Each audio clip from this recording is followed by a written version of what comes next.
Have you ever wondered why some people spend decades searching for the love of their life, while others experience encounters so intense they completely shake their internal foundations? There's an answer that goes beyond luck, timing, or destiny. The true twin flame reunion follows a specific process of 11 stages that most people are completely unaware of. And when you don't understand these stages, you can spend years navigating in circles, repeating patterns that push away exactly what you most desire to find. The twin flame reunion isn't romance. It's alchemy. It's a transformation process that can last years, decades, or even entire lifetimes, depending on the level of consciousness of each soul involved. And each stage has its specific function, its unique lessons, its challenges that cannot be skipped or artificially accelerated. When you try to force a reunion without having gone through the necessary stages, you create resistance that can last much longer than if you let the process flow naturally. Today I'm going to guide you through the 11 stages of twin flame reunion, based on the deepest studies of individualization and transcendent connections. I'm talking about complete mapping based on decades of observing real patterns, from real people who underwent profound transformations through these extraordinary connections, showing you exactly where you might be now, what you need to develop to advance consciously, and most importantly, I'll show you how to identify which stage you're in and what you need to develop to consciously navigate this process. Because maybe what you're experiencing is just preparation for something much greater that's still to come, and if you stay until the end, you'll discover what's the most dangerous stage of the entire journey, the one where most people give up when they're actually closer than ever to true reunion. The twin flame reunion doesn't happen when two people meet physically. It happens when two consciousnesses that have already gone through the complete process of individualization recognize each other as complementary expressions of the same cosmic essence. Jung discovered that there's a fundamental difference between intense attraction, emotional compatibility, and genuine soulmate recognition. The first two can create beautiful but temporary relationships. The third creates an energetic fusion that completely transcends the normal categories of human relationships. When two true twin flames reunite consciously, they're not just forming a couple. They're creating an energetic field that can influence the reality around them in ways that science still can't completely explain. They become capable of manifesting with extraordinary speed, of healing ancestral traumas not just in themselves but in their family lineages, of accessing information through channels that transcend the five senses, of co-creating projects that positively impact thousands or millions of people. That's why the universe doesn't allow this reunion to happen carelessly. Each soul needs to be completely prepared to handle this level of co-creative power in a mature, conscious, and loving way. They need to have developed the capacity to love without possessiveness, to connect deeply while maintaining their individuality, to recognize divinity in the other without projecting unrealistic expectations. And this preparation happens through 11 specific stages that can repeat in cycles, overlap, or happen in different orders, but always include the same essential elements of growth and transformation. These stages are neither linear nor predictable, because each pair of twin flames has a unique configuration of lessons to learn and gifts to develop. What makes these stages even more fascinating is that they can happen even when the two people are physically separated, even when they don't speak for years, because the true reunion happens first on the energetic and spiritual plane, and only then manifests in the physical world. Sometimes one of the souls needs to go through all the stages internally before external reunion is possible. The first stage of reunion is the most subtle, and is rarely recognized as such. It's when one of the souls, or both, begin to feel an inexplicable restlessness, as if something important is missing from their lives. It's not dissatisfaction with external circumstances. It's not depression. It's not emotional neediness. It's a deep feeling that there's something or someone you should be encountering, but that you still can't identify. This is the activation of the union archetype, when the unconscious begins to prepare for an encounter that hasn't yet happened on the physical plane. During this stage, you might start having recurring dreams with someone you can't see clearly, but who awakens in you feelings of familiarity and inexplicable longing. You might start feeling energetic presences, as if someone is thinking about you intensely, but when you look around, there's no one there. You might develop sudden interests in subjects, places, or activities that didn't catch your attention before, without understanding why that became so important. The awakening of longing isn't conscious at first. It's as if your soul knew something your mind doesn't yet understand. You might spend months or years feeling this restlessness without connecting it to a possible twin flame reunion. You might try to fill this void with relationships, work, hobbies, travel, but nothing seems to completely satisfy that feeling that something fundamental is missing. Some people try to ignore this longing or interpret it as general dissatisfaction with life. They start making external changes hoping the feeling will disappear. They change jobs, end relationships, move to different cities. But the longing continues because it's not about external circumstances. It's about one soul calling to another through time and space. During this first stage, you might also start developing greater sensitivity to energies, emotions, and intuitions, as if your soul were tuning your perceptual system to be able to recognize your twin flame when the encounter finally happens. You might discover you can feel people's emotions around you, that you have hunches that are confirmed, that you can perceive intentions that aren't verbally expressed. It's also in this stage that many people begin to get interested in spirituality, depth psychology, and self-knowledge, as if the longing for the twin flame also awakened a greater longing to understand the mysteries of existence. This happens because the search for the twin flame and the search for the self are actually the same search viewed from different angles. The second stage can happen years after the first, or can happen simultaneously. It's when you start receiving specific signs that the encounter is approaching. They're not generic signs that could apply to any situation, but symbols, synchronicities, and experiences that seem specifically orchestrated to prepare you for something specific that's coming. These signs can be numbers that repeat insistently, words or phrases you hear in completely different contexts, but that carry the same message, dreams that become more vivid and specific, casual encounters with people who talk to you about twin flames without you having mentioned the subject. It's as if the universe were sending you a gentle warning that something important is about to happen. During the stage of premonitory signs, you might start feeling growing expectation, as if you were waiting for someone without knowing who. You might cancel commitments inexplicably, choose different paths to go to the same places, accept invitations you'd normally refuse, all guided by an intuition that something important might happen if you're in the right place at the right time. The signs can also include physical or energetic changes in yourself. You might start taking better care of your appearance for no apparent reason, feel impulses to develop talents that were dormant, start therapy or self-knowledge work as if you were preparing for something that requires a more evolved version of yourself. Some people receive signs through other people. Friends might spontaneously start talking about twin flames, about destined encounters, about the importance of being open to deep connections. Therapists might address issues related to relationships, even when you haven't brought up the subject. It's as if the universe were using people around you as messengers. The interesting thing is that during this stage, you might start feeling both expectation and resistance. Part of you wants the encounter to happen soon, but another part might feel afraid of what it means to meet someone who can completely change your life. This ambivalence is natural because the encounter with the twin flame represents both the greatest blessing and the greatest challenge a soul can face.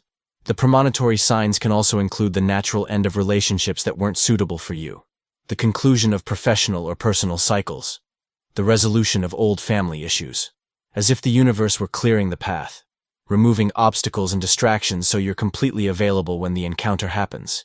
The third stage is the moment most people identify as the beginning of the journey, but which is actually just the physical manifestation of a process that had already been happening on more subtle planes for a long time.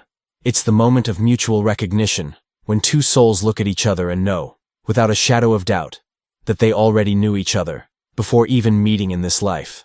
Recognition doesn't happen in the mind. It happens in a much deeper dimension, where the soul identifies a frequency that is simultaneously familiar and unique. It's as if two parts of the same cosmic melody finally met after millennia of playing separately. You might be introduced in completely casual circumstances, but the moment your gazes cross creates an alteration in the fabric of reality around you. During mutual recognition, there can be a stop in time, where everything around slows down while you look at each other and process the magnitude of what's happening. There can be a déjà vu sensation so intense it becomes disorienting, as if you'd already lived that moment thousands of times in other dimensions. There can be a feeling of deep relief, as if you'd finally arrived home after a very long journey. What makes mutual recognition different from love at first sight or intense attraction is that it comes accompanied by inexplicable certainty. You know that encounter wasn't accidental, that there's a greater purpose behind that moment, that your lives will never be the same again. And this certainty exists even before you talk, even before knowing anything about each other's personality or history. During this stage, you might discover impressive coincidences between your lives, like being born on the same day, having lived in the same city at the same time without ever meeting, having gone through similar experiences in the same periods. But more than external coincidences, you discover internal resonances, ways of seeing the world, values, dreams, and fears that align in an almost impossible way between two people who met by chance. Mutual recognition can also awaken psychic abilities that were dormant. You might start communicating telepathically, feeling each other's emotions at a distance, having shared dreams, knowing things about the other's past without them having told you. It's as if the encounter activated capacities that can only function when two specific souls connect. But here's something important. Mutual recognition doesn't guarantee you're ready for complete reunion. In fact, often it's just the first step of a journey that can include separations, reunions, individual growth, and challenges that will test the authenticity of the connection. Recognition confirms your twin flames, but doesn't confirm it's the right time to be together. The fourth stage can be the most intense and confusing of the entire journey. It's when two souls who recognized each other as twins begin to experience an energetic fusion that can be simultaneously ecstatic and terrifying. During initial fusion, the boundaries between you two begin to dissolve in a way that can be beautiful, but also destabilizing. You might start feeling each other's emotions as if they were your own, having thoughts you can't identify whether they're yours or the other person's, experiencing physical sensations the other person is feeling even when at a distance. It's as if you were two radios that suddenly tuned into the same frequency and now capture each other's signals automatically. Initial fusion can create a feeling of living in paradise. You feel completely understood, accepted, loved in a way you've never experienced before. Each conversation reveals new layers of harmony. Each moment together confirms you're truly made for each other. You can spend hours talking without getting tired, can look at each other in silence and feel communication deeper than any words. But this fusion can also be scary because it challenges everything you knew about individuality and autonomy. You might start feeling incomplete when separated, as if part of you had stayed with the other person. You might develop a need for constant contact, anxiety when you don't know what the other is doing, a feeling that you can only truly be yourselves when you're together. During this stage, it's common for one or both to feel scared by the intensity of the connection and start creating distance as a form of self-preservation.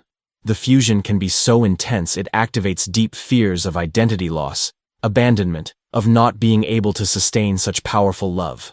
It's as if the soul knew that surrendering completely to that connection would mean irreversible transformation. Initial fusion can also activate all the relational wounds you carry. Abandonment fears intensify. Codependency patterns emerge. Unresolved childhood needs surface with overwhelming force. It's as if the connection were a magnifying lens that amplifies both the most beautiful qualities and the most problematic issues of each person. Initial fusion is necessary for you to experience the complete potential of the connection, but it's also temporary by nature.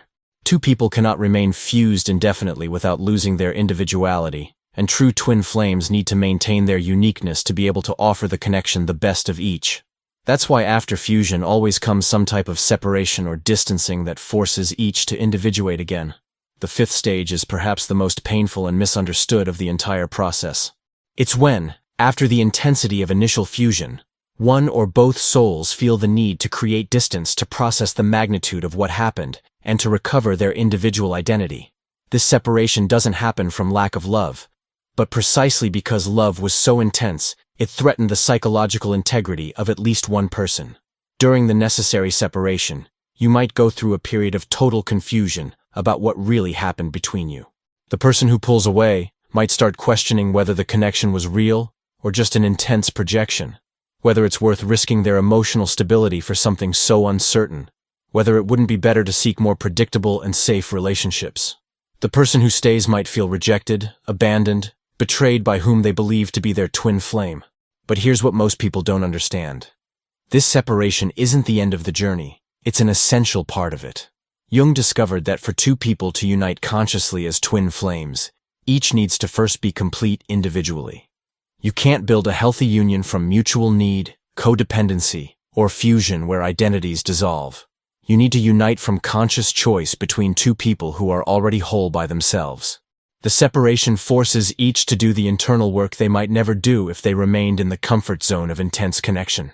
You need to learn to love yourselves independently of each other's love, to feel complete without the physical presence of the person, to heal old wounds that were activated by the connection. You need to discover who you really are when you're not reflecting in each other.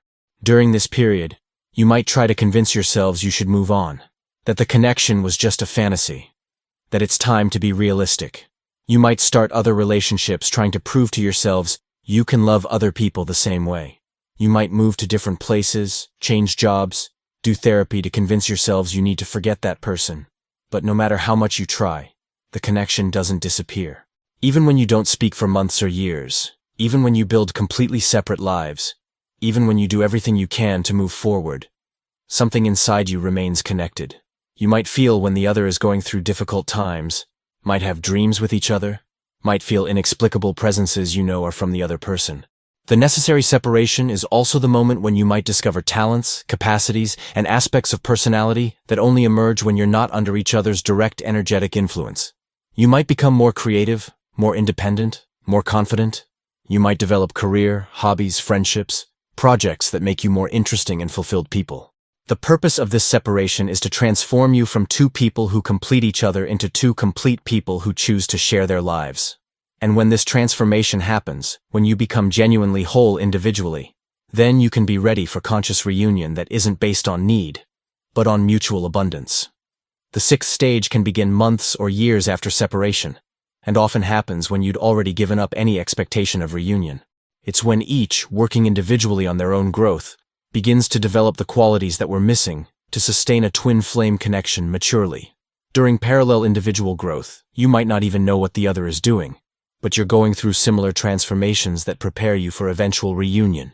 This growth can include deep therapy, where you work childhood traumas that prevented healthy relationships, spiritual development that connects you with greater purposes that transcend personal needs, professional growth that makes you more secure and financially independent, development of creative talents that make you more fulfilled and interesting people. Jung observed that when two people are true twin flames, even separated, they tend to go through synchronized individualization processes. One might be doing therapy to work abandonment issues while the other is learning about healthy relationships. One might be developing their artistic creativity while the other is discovering their leadership capacity. As if they were two plants that, even in different gardens, grow in the same direction because they're of the same species. During this stage, you might start dreaming with each other again. But now the dreams are different. Instead of dreams loaded with need and longing, they're dreams of mutual recognition, of celebrating the growth each has achieved, sometimes even of forgiveness for wounds that were caused during separation. It's as if souls were communicating on subtle planes, following each other's progress. You might also start feeling impulses to get in touch, but this time not coming from lack or longing, but from genuine curiosity about how the other is doing, from desire to share achievements and discoveries, from wanting to offer support if you perceive the other is going through challenges. The energetic quality of these impulses is completely different from the desperate need that might have existed before. Parallel individual growth can also include developing genuine compassion for everything that happened during previous stages. You begin to understand that separation was necessary, that difficulties were growth opportunities, that even wounds caused to each other were catalysts for important transformations. You develop the capacity to see the entire journey as perfect, even with its imperfections. It's during this stage you might become people others want to be around, not from neediness, but from genuine admiration. You become more magnetic, more interesting, more capable of healthy relationships with everyone around. And paradoxically, the less you specifically need your twin flame to feel complete, the more prepared you are to reunite with them consciously. Parallel individual growth is also when you might discover what's the greater purpose you came to fulfill together. You might start developing projects, skills, or insights that later you'll discover complement perfectly with what the other person was developing in the same period. As if you were preparing for a cosmic collaboration you don't even imagine yet. The seventh stage is when the universe begins orchestrating circumstances that create opportunities for reunion. But this time, they're not desperate or forced coincidences. They're elegant synchronicities that flow naturally, as if all pieces of a cosmic puzzle were finally aligning to allow you to reconnect at the right time and in the right way. Synchronicities might start subtly. You might start appearing in the same places without having planned it, having mutual friends who spontaneously mention each other, receiving invitations to events where you know you might meet. But now, instead of anxiety or desperate expectations, these possibilities awaken serene curiosity and confidence that if it's meant to happen, it will happen naturally. During this stage, you might discover you developed similar interests during the separation period, that you're frequenting the same places, that you have mutual friends or colleagues you didn't know existed. It's as if your lives had been gradually approaching in concentric circles, creating more and more possible intersection points. Synchronicities can also include shared dreams, where you meet and talk about the possibility of reconnecting in physical life, but now with maturity and clarity that didn't exist before. These dreams can serve as a kind of energetic rehearsal for physical reunion, allowing you to process feelings and expectations before the real encounter happens. You might also start receiving signs through other people. Friends might casually mention the other person, might suggest you reconnect, might even try to orchestrate encounters naturally and non-invasively. It's as if people around you intuitively felt something important is about to complete and wanted to be part of facilitating this process. The interesting thing is that during this stage, neither is desperately pursuing reunion. You're living your lives fully and satisfyingly, but remain open to the possibility that the connection might reactivate if it's the right time. There's a quality of elegant surrender, where you trust that if you're really destined to be together, the universe will create conditions for it to happen naturally. Synchronicities for reunion can also include situations where you need each other in some practical way. Maybe one of you has a skill or knowledge the other needs for an important project. Maybe you're going through similar situations and can support each other. The universe might use practical needs as pretexts to recreate connection in a way that doesn't threaten the independence you've developed. It's also during this stage you might feel deep peace about the entire journey. Even if reunion doesn't happen immediately, you know everything is developing exactly as it should. There's confidence that if you're really twin flames destined to be together in this life, nothing in the universe can prevent it from happening at the right time. The 8th stage is the moment you've been waiting for so long, but that now happens in a completely different way than you imagined. When you finally reunite, there's no drama, no overwhelming emotions, no desperate need. There's serene recognition, as if you were two old friends meeting after a long journey, but who always knew they'd reunite when it was the right time. During conscious reunion, you might be surprised by how much both have changed during the separation period. The person you loved intensely is still there, but now enriched by experiences, growth, wisdom, that make them even more interesting and attractive. You discover you still have the same deep connection, but now it's complemented by practical compatibility that didn't exist before. Reunion might happen casually, almost anticlimactically. You might meet by chance on the street and decide to have coffee together. You might be introduced again by a mutual friend as if it were the first time, but with a secret smile of recognition. You might reconnect through social media naturally and spontaneously. The universe rarely creates dramatic reunions for souls that have already gone through the complete maturation process. During this reunion, you might discover that the qualities that most attracted you to each other not only remained, but developed in even more beautiful ways. Intelligence became wisdom, passion became purpose, intensity became depth. You can see in each other not just the person who was, but the person who became through the individual growth journey. Conscious reunion is also marked by completely different communication. Instead of conversations loaded with subtexts, expectations, and fears, you can speak directly about what you feel, about what you learned during separation, about what you expect from a possible reconnection. There's honesty and emotional maturity that makes each conversation nutritious and enlightening. You might also discover you developed capacities to give and receive love you didn't have before. Instead of loving from need, you love from abundance. Instead of wanting to possess the other, you want to celebrate their individuality. Instead of fearing losing the connection, you trust that genuine connection cannot be lost, only honored or neglected. During this stage, you might make the conscious decision to explore the possibility of building a life together, but now based on adult choice, not emotional compulsion. You know you can live happily independently of each other, but choose to investigate whether you can create something even more beautiful together than you could create separately. Conscious reunion is also when you might discover other aspects of the twin flame connection, like telepathy, shared dreams, synchronicities, reactivate, but now more softly and integrated into daily life.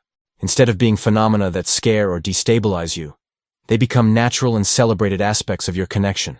The ninth stage can last months or years, and is when you decide to consciously explore the possibility of building a life together. But now this exploration is done with the maturity of two people who already know each other deeply, who already went through the most difficult tests a connection can face, who know exactly what their strengths and challenges are as a couple.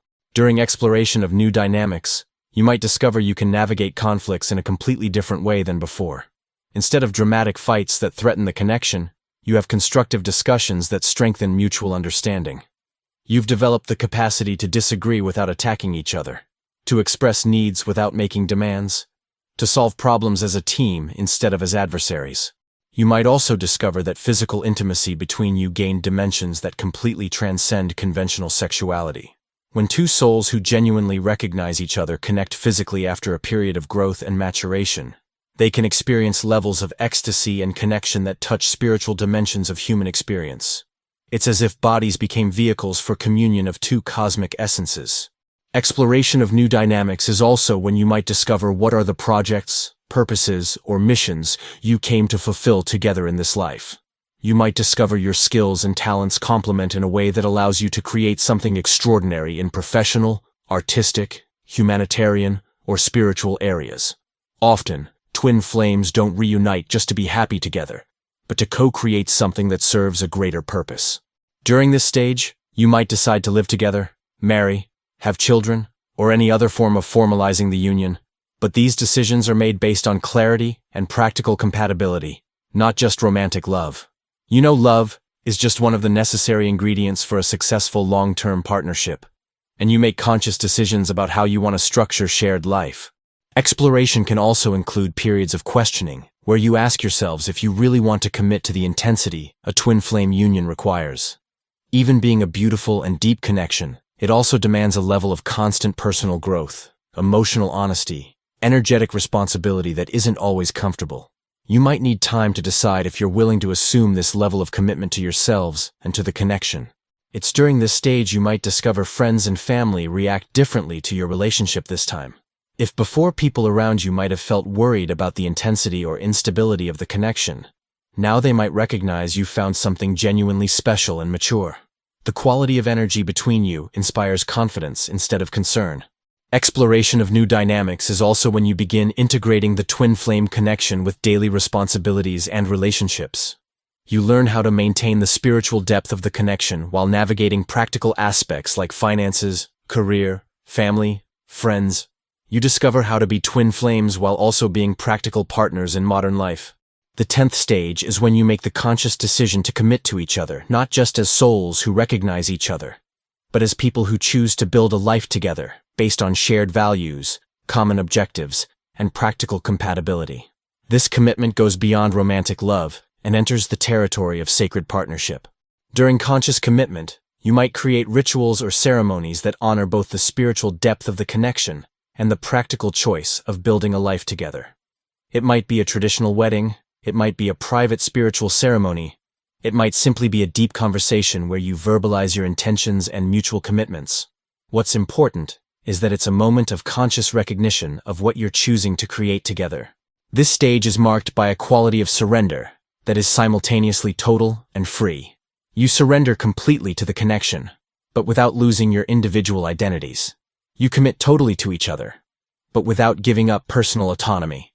You manage to be simultaneously independent and interdependent, individual and united.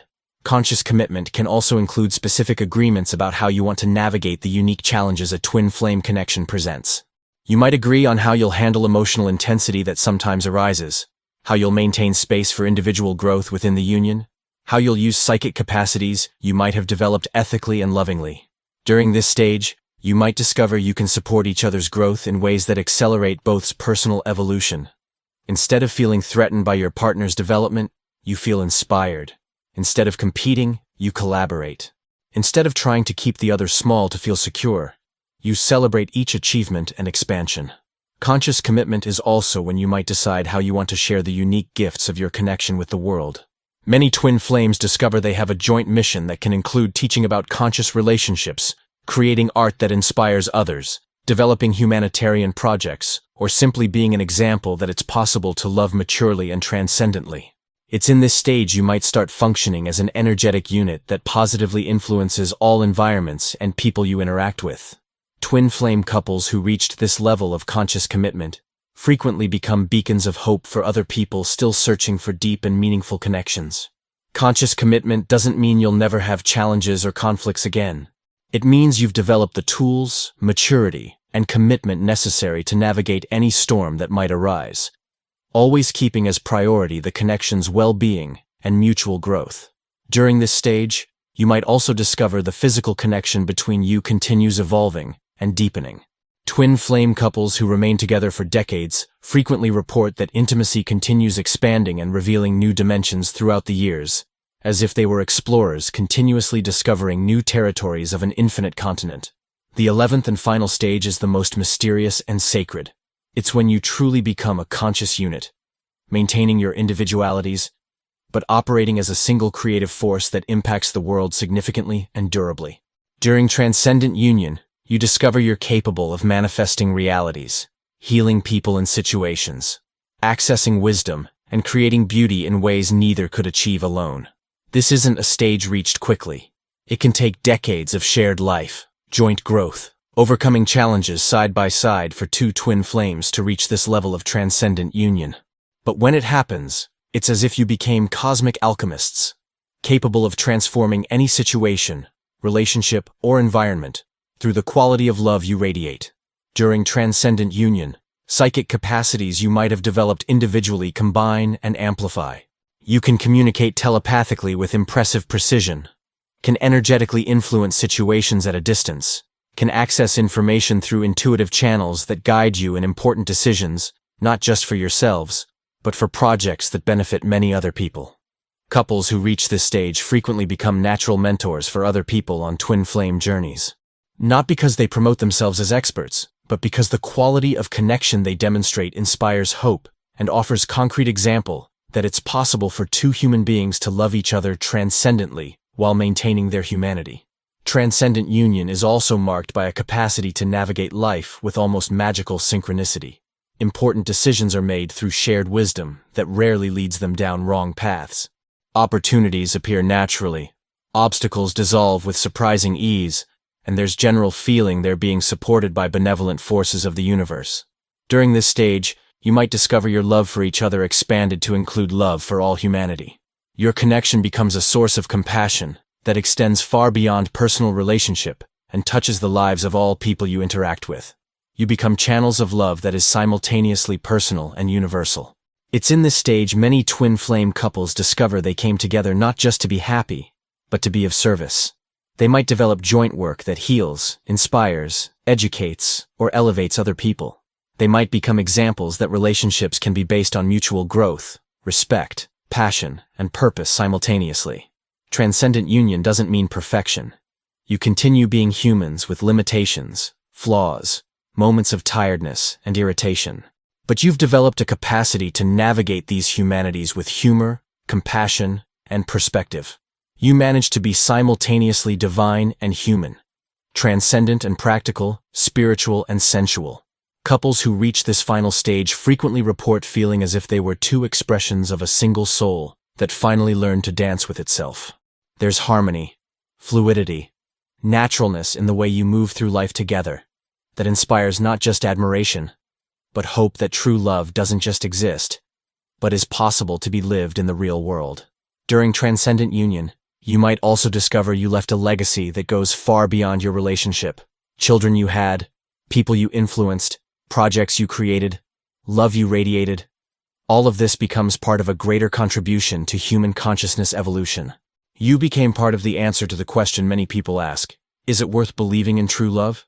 These are the 11 stages of twin flame reunion, a journey that can transform not just who you are, but how you love, how you relate, and how you impact the world around you. Each stage has its beauty, its challenges, its lessons that cannot be skipped or artificially accelerated. And regardless of where you are right now, know that each step is sacred. Each difficulty is a growth opportunity. Each separation is preparation for even more conscious reunion. The twin flame journey isn't about finding someone to complete you. It's about becoming so complete that when you find your twin flame, You create something that transcends any ordinary relationship.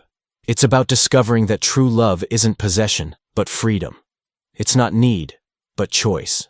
It's not fusion that cancels identities, but union that celebrates individualities. And even if your journey doesn't end with the physical reunion you imagine, even if the stages are different from what you expected, remember that the true gift isn't staying with the person. It's becoming, through this experience, someone capable of love that few human beings can achieve.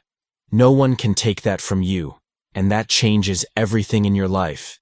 If you made it this far and recognized your own journey in at least some of these stages, if you felt I was speaking directly to your soul about this unique experience you're living or preparing to live, then I need to tell you about something that can dramatically accelerate this entire process of recognition and conscious reunion. I created 2 exclusive materials based on Carl Jung's deepest teachings about transcendent connections and consciousness development. The first is 21 Days of Transformation with Carl Jung, a practical guide that will take you through the most powerful techniques Jung developed for individualization and self-knowledge. For 21 days, you'll work with specific exercises to heal wounds that prevent healthy relationships, develop emotional maturity necessary to sustain transcendent connection, and most importantly, learn to become complete individually so you can unite from abundance, not from lack. The second is the Soul Survival Manual, because I know when you're going through the most difficult stages, especially necessary separation, some days are simply hard to get through. This manual contains practical strategies based on Carl Jung's depth psychology to navigate uncertainty, maintain faith when everything seems to contradict your deepest intuitions, and most importantly, use each challenge as opportunity to become a wiser and more loving person. The links are in the first pinned comment of this video. And now I want to know who really stayed until the end of this journey with me. Write in the comments, "I'm ready for conscious reunion," because that shows me you're not just another viewer, but someone truly committed to the growth this experience requires. Remember that only a small percentage of people who experience intense connections can consciously navigate through the 11 stages of twin flame reunion. Not because it's impossible, but because it requires a level of emotional maturity, courage to grow, and faith in something greater that most people aren't willing to develop. You made it this far because your soul knows you're capable of this transformation. Thank you for having the courage to believe there are ways to love that transcend everything society taught us about relationships. And most importantly, for being willing to do the internal work necessary to live truly conscious and transcendent connections. See you in the next video.